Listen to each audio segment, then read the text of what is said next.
Vamos lá, porque os jornalistas da Globo comentam aí a notícia que Trump anunciou que vai taxar o Brasil em 50% a partir de agosto. Vamos lá. A soberania.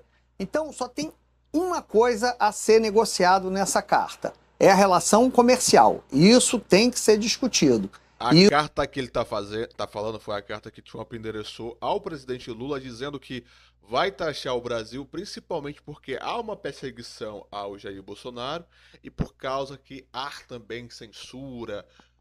Assim, foi um motivo muito político que ele deu para taxar aí o Brasil em 50%. Isso é pela diplomacia. E como é que se faz isso? Se curvar aos Estados Unidos, né? Não, pode ficar com medo, apertar o botão de pânico, não vai resolver. Então, né, nem se curvar aos Estados Unidos, muito menos partir para o xingamento aos Estados Unidos, a roubos de valentia. Rapaziada, o Donald Trump... Vamos lá, vou colocar aqui para vocês. Aqui é o comentário do nosso amigo aqui. Vamos ouvir agora. De Brasília também com informações para a gente. Boa tarde para você. Oi, Júlia, boa tarde a você, ao Guga, a Ana, trazendo aqui algumas informações já de repercussão dessa decisão, desse anúncio do presidente Donald Trump. Primeiro, de surpresa, fui levar já essa questão a técnicos do Ministério do Desenvolvimento, Indústria e Comércio, MIDIC, de Geraldo Alckmin, também do Itamaraty, eles que fazem essas negociações. Sexta passada teve uma reunião técnica com americanos para tratar disso. Informação de agora que eu tenho é que houve surpresa porque era esperado uma taxa de 25%, um anúncio de 25%. Como assim surpresa? Eles falaram outro dia... estavam comemorando, agora estão dizendo que é surpresa. Por que eles estavam comemorando? Porque segundo o governo, isso pode melhorar pro Lula. Porque, veja, o Lula não tá conseguindo fazer nada, não tá conseguindo governar. Ele vai colocar agora a culpa no Trump. Dizer que não fez nada por causa do Trump. Entendeu? Que é o Bolsonaro que é o culpado de tudo, que Trump que não sei o quê. Eles estavam comemorando isso aí, cara. 5%, e aí vem o dobro, veio de 50%. Então, de surpresa e também, claro, muito incômodo, já que a justificativa foi política e zero técnica, segundo um técnico me afirmou agora há pouco. Então, há de se observar nesse momento o que vai acontecer. E só para finalizar, esses técnicos e diplomatas já devem se reunir a partir dessa decisão agora para levar em consideração tudo que está acontecendo, para tomar uma decisão. E o ministro Mauro Vieira também já está debruçado sobre o tema, ministro das Relações Exteriores, já com essa novidade e com essa carta publicada por Donald Trump. Júlia. Obrigada, Ricardo Abreu. Ana, Brasil estava com 10% de tarifa, depois da escalada de tensão que passa por Bolsonaro, passa pela discussão do BRICS, passa pela questão da moeda americana, embora no BRICS não tenha entrado essa discussão sobre uma moeda comum, mas há uma preocupação em razão até da guerra comercial, enfraquecimento do dólar, de Trump com a questão do dólar.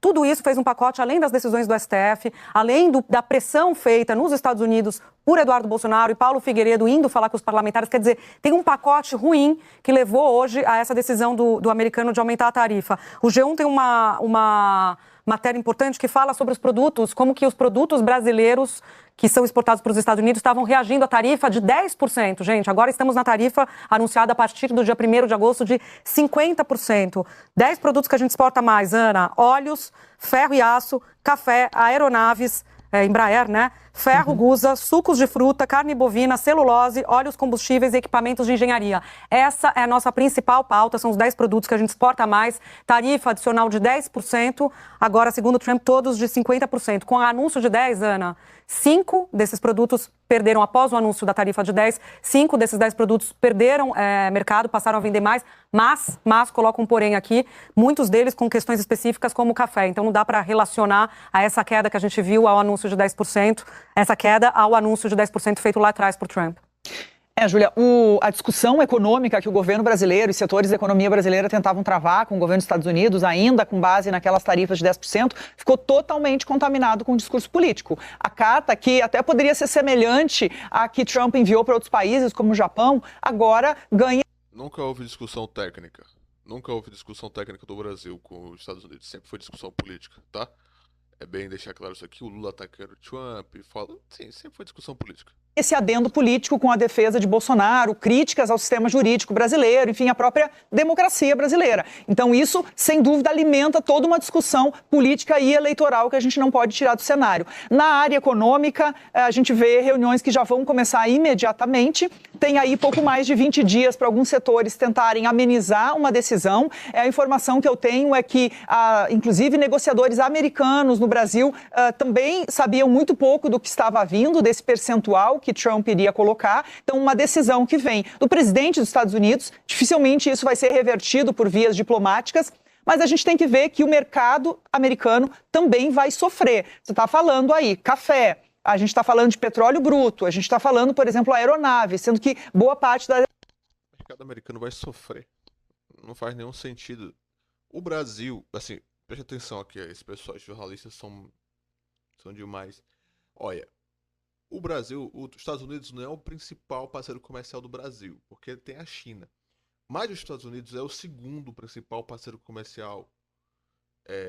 Estados Unidos, Brasil e Estados Unidos. Ou seja, o Brasil exporta mais para a China, depois vem os Estados Unidos. Agora, a relação entre Estados Unidos e Brasil é muito menor. O Brasil não é nenhum dos maiores, não é nenhum dos países, não está nem entre os 5 países que os Estados Unidos mais compra.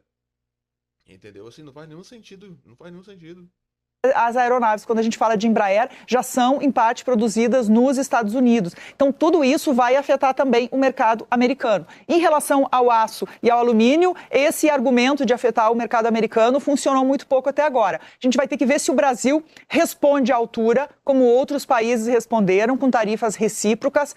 Na própria diplomacia brasileira sempre foi a tônica, a reciprocidade, e a gente vai ter que ver como isso vai ser daqui para frente conduzido pelo governo, claro, em negociação muito próxima com os setores da economia. E, de novo, o Congresso aprovou uma lei da reciprocidade recente, a gente também vai ter que ver como se posicionam, já que há um ataque à democracia, enfim, a toda a soberania brasileira. Mas Ataque à democracia? Isso não faz nenhum sentido, velho. Não há ataque à democracia aí. Economicamente, a gente já viu aí o dólar chegando na máxima dos últimos dias, e isso tudo impacta a economia, vai ter um peso nessa negociação daqui para frente também. Boa, Ana. Otávio, eu quero te ouvir, porque aqui na carta de Trump ele deixa, no final, deixa eu resgatar ela aqui, uma porta aberta para negociação. Ele não cita o BRICS. Curioso isso, ele cita as decisões, a gente está falando isso porque tem um peso do BRICS, ele reclamou do BRICS ontem, gente. O Otávio até fazia uma análise associando, inclusive, as ameaças de mais tarifa ao BRICS. Ele não cita o BRICS, ele fala de Bolsonaro e ele fala do déficit com os brasileiros. Lembrando que os Estados Unidos têm um superávit com o Brasil que vem diminuindo, é verdade, mas tem principalmente por causa dos serviços, que tem um peso significativo. Otávio, ele fala aqui no final que se o senhor deseja abrir mercados comerciais, até agora fechados, para os Estados Unidos, e eliminar suas tarifas políticas não tarifárias e barreiras comerciais, as tarifas políticas não tarifárias, não sei ao que ele está se referindo, enfim, nós poderemos considerar um ajuste nessa carta. Essas tarifas podem ser modificadas para cima ou para baixo. Trump colocando uma porta de saída, portanto, no anúncio da tarifa de 50%, ao dizer que isso pode ser revisto dependendo do relacionamento com o seu país. O senhor nunca ficará decepcionado com os Estados Unidos da América. Finaliza, portanto, Trump na carta, Otávio. Bom, dessa carta do Trump só tem um ponto que é negociável. Tarifa, protecionismo, barreiras, isso é negociável. O resto, não. Né? Porque o resto você não negocia sua soberania. Como é que ele quer assustar julgamento de Bolsonaro? Isso é uma interferência nunca antes vista e tem a ver com a soberania. Então, só tem uma coisa a ser negociado nessa carta, é a relação comercial. E isso tem que ser discutido. Isso é pela diplomacia. E como é que se faz isso? Se curvar aos Estados Unidos, né? Ficar com medo, apertar o botão de pânico, não vai resolver. Então, não é nem se curvar aos Estados Unidos, muito menos partir para o xingamento aos Estados Unidos, a roubos de valentia. É fazer o que a presidente do México faz. Caladinha, vai lá e negocia. Essa é a única solução. Boa, Otávio. Guga, quero te ouvir colocando aqui mais um elemento relevante na carta, que consta da carta, porque ele diz que pediu abertura de investigação para o secretário de Estado, o secretário de Comércio, americano, com base na seção 301 da legislação comercial dos americanos.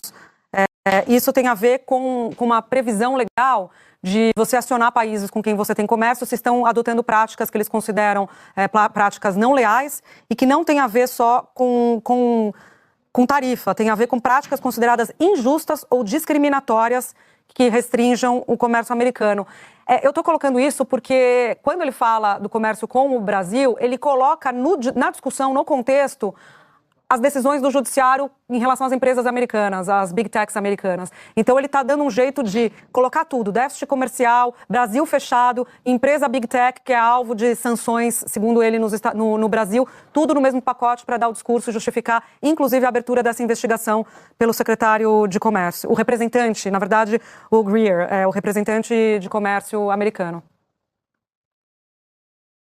Júlia, por todo esse pacote que você descreveu, torna essa carta algo inédito em relação às cartas enviadas a outros países. As cartas enviadas aos outros países estavam muito focadas em questões comerciais, eventualmente a algo punitivo, mas numa questão pontual, como aquela dos imigrantes da Colômbia, mas sempre foi algo assim mais comercial. E até parece que ele colou essa parte, está muito parecida com as cartas que ele enviou ao Japão e à Coreia do Sul. A questão das big techs aí já aumenta um pouco, mas ainda entra nesse cenário e questiona muito os países europeus. Agora, a citação no primeiro parágrafo, na primeira frase, do maior líder opositor do Brasil, do ex-presidente Bolsonaro, questionando a justiça brasileira, isso é inédito completamente em relação à postura do Trump nesta questão de tarifas em relação a qualquer outro país. Isso dificulta muito as negociações.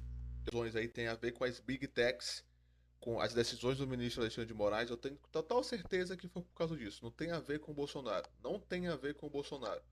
Porque as big techs, como já foi falado aí na Globo News, tem um papel muito importante no governo Trump. Tem as questões aí de decisões que a própria empresa do Trump de internet, de uma rede social, já entrou com uma ação contra o Moraes, dizendo que as ações dele teriam sido ilegal. Então, assim, o jogo aí, meu irmão, é jogo grande. É outro patamar agora o negócio, é outro patamar.